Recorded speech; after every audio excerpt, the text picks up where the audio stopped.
18 పడిమెట్ల పైకెక్కి గుడికేగు భక్తులకు ఎదురొచ్చే బంగారు స్వామి ఇరుముడులు స్పృశించి శుభమనుచు దీవించి జన బృందముల చేరే జగమేలు స్వామి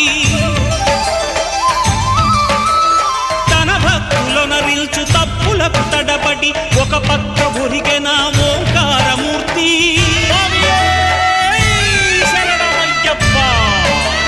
స్వాములందరూ తనకు సాయము కాగా ధీమంతుడై లేచే ఆ కన్య స్వామి పట్టబంధము వీడి భక్తతతికై